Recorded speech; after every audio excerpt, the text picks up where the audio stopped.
Picture this, you're in your 60s, finally free from the daily grind, but instead of savoring sunsets and quiet conversations, you're tangled in regrets that steal your peace. I remember turning 62, staring at my reflection, wondering why happiness felt just out of reach. What if I told you that avoiding 7 simple yet foolish mistakes could pave the way to a serene, joyful life right up to 80? These aren't grand secrets, but quiet truths I've learned the hard way. If you're over 50, like me, lean in, because peace isn't about adding more. It's about letting go of what weighs you down. This video is for general educational and inspirational purposes only. Please reflect and consult professionals when applying life lessons. It was a crisp October afternoon in our quiet New England town, the kind where the maple leaves drift slowly to the ground and the air carries the faint scent of wood smoke. I had just turned 65, 2 years into retirement after 4 decades standing at the front of a high school history classroom. The rhythm of bells and chalk dust was gone, replaced by long, unstructured days that sometimes felt liberating and other times simply empty. My wife, Ellen, had slipped away 3 winters earlier after a brief, fierce battle with illness. The house still held the echo of her laughter, but the silence between those echoes had grown heavier. Our 2 children lived on opposite coasts, one in Seattle, the other in Atlanta, both with young families and demanding careers. Phone calls were warm but brief. Visits happened once or twice a year. I told myself I was fine with the solitude, that I had earned this calm season, yet a low restlessness lingered like an uninvited guest. That particular Saturday, I sat on the wide front porch in the Adirondack chair Ellen and I had painted sage green one lazy summer. My coffee had gone cold in the mug balanced on the armrest. I was staring at nothing in particular when Tom's old pickup rattled up the driveway. We had taught together for nearly 30 years, him in the science wing, me in social studies, and though we hadn't spoken much since retirement, the sight of him felt like a small gift.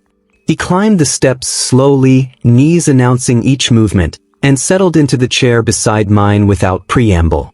For a while we simply watched the leaves fall. Then, in the unhurried way of old friends, he began to talk about the years after 60, how the freedom he once craved had started to feel like drift, how small decisions had quietly compounded into habits that drained rather than nourished. His voice was steady, but the weariness behind it was unmistakable. Listening to him, I recognized pieces of my own story, the mornings I skipped the short walk to the mailbox, the evenings spent scrolling past photos of other people's grandchildren, the way I sometimes avoided conversations that might stir up old hurts. That ordinary afternoon became a gentle reckoning.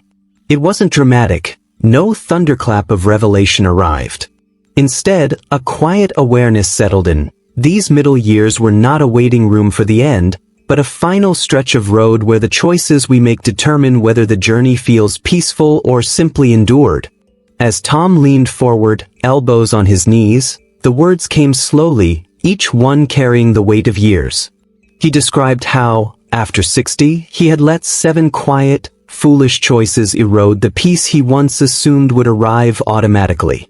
The first was holding on to grudges, chief among them a decades-old dispute with his brother over their parents' modest estate.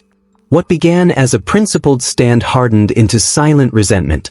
Family holidays became tense, phone calls rare, and the bitterness seeped into his everyday mood like damp rot in old wood. Next came isolation. He stopped accepting invitations to his daughter's home in Virginia, telling himself airport lines and long flights were too much trouble. Gradually the visits dwindled, grandchildren's voices faded to occasional video calls, and the house grew emptier than it needed to be. The third mistake surprised me most because Tom had always been the artistic one among us teachers. He set aside his watercolor brushes after retirement, convinced that serious pursuits belonged to younger days. Without that creative outlet, afternoons stretched long and colorless. Then there was the habit of mental replay, endless loops of past decisions. The job he didn't take, the words he never said to Ellen before she fell ill. Those what-ifs arrived most insistently at 3 a.m., stealing sleep and stealing tomorrow's calm. He admitted resisting even small changes, never mastering the smartphone beyond basic calls, declining the senior center's computer class, avoiding the new community garden. Each refusal left him feeling more disconnected from a world that kept moving. Sixth, he filled the sudden expanse of free time with too many obligations. Guilt pushed him to say yes to every church committee, every neighbor's request, until exhaustion replaced purpose and rest became something he chased rather than claimed. Finally, the smallest neglect proved the most costly, skipping the morning walk he once enjoyed, postponing doctor visits because it's probably nothing, letting minor aches become steady companions. By the time he noticed, his body had quietly withdrawn its old reliability. Listening, I felt the truth settle in my chest.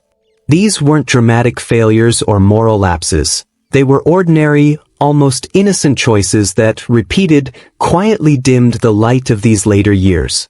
Tom's words lingered in the quiet that followed, like smoke after a fire has died down. I didn't respond right away. Instead, I let them settle inside me. For the first time in years, I saw my own habits clearly, not as inevitable parts of aging, but as choices I had been making without noticing. The next morning I did something small yet deliberate. I called my cousin Sarah in Ohio. We hadn't spoken properly since a misunderstanding over holiday plans 15 years earlier. The conversation started awkwardly, but within minutes the old tension dissolved into shared memories of childhood summers at the lake. When I hung up, the house felt a fraction less silent. A week later, I dusted off the acoustic guitar that had sat untouched in the corner since Ellen's last birthday. My fingers were stiff, the calluses long gone, but I played anyway, halting chords at first, then a simple tune we used to sing together on the porch. The music wasn't perfect, but it brought a warmth I hadn't felt in a long time. I began taking the short walk to the mailbox every morning, not because I expected exercise miracles, but because the movement reminded me I was still here, still part of the day's rhythm. These weren't sweeping transformations. No one threw me a parade. Yet the changes accumulated quietly: lighter mornings, fewer 3 a.m. regrets, conversations that lingered instead of ending abruptly. Peace, I discovered, isn't a destination that arrives on its own after 60. It grows from small, intentional releases of old anger, of unnecessary distance, of the belief that joy belongs only to the past. If you're in these years yourself, you may already sense the same gentle pull, the awareness that certain patterns no longer serve you, that the present still holds room for repair and renewal. The shift doesn't demand heroics. It asks only that we notice, choose differently once or twice, and let the days respond. For me, that modest courage turned endurance into something closer to contentment, a steady, unhurried happiness I carry into each new morning. Tom's path back to steadier ground began a few months after our porch talk. He decided, almost on impulse, to attend his high school class reunion, an event he had skipped for 20 years out of habit and vague discomfort. The night arrived with a mix of nerves and curiosity. In the dimly lit banquet hall, faces he hadn't seen since the 1970s greeted him with genuine warmth. Old classmates remembered small kindnesses he had long forgotten: the time he tutored a struggling junior in chemistry, the way he organized pickup basketball games after school. Conversations flowed easily, laughter came readily, and by the end of the evening he had exchanged numbers with 3 people who promised to stay in touch. The simple act of showing up mended something he hadn't realized was frayed: his sense of belonging. Around the same time, our neighbor Margaret, who lived 2 doors down, offered another quiet example.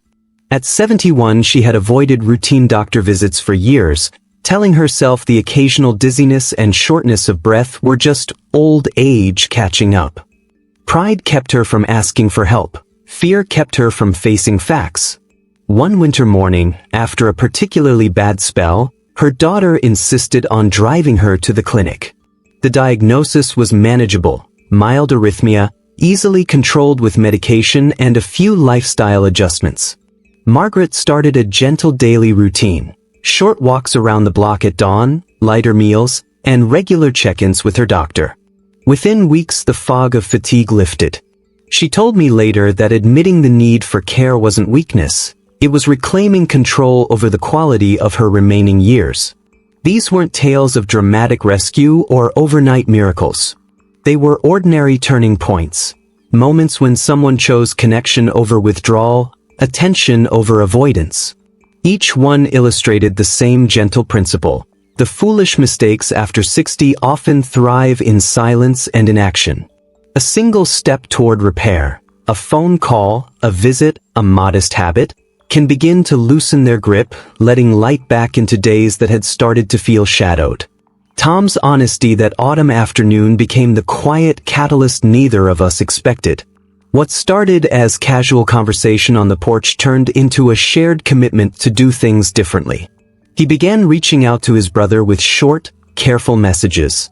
No grand apologies, just small openings that slowly thawed years of distance. They met once for coffee, then again for a walk along the river trail they used to fish as boys.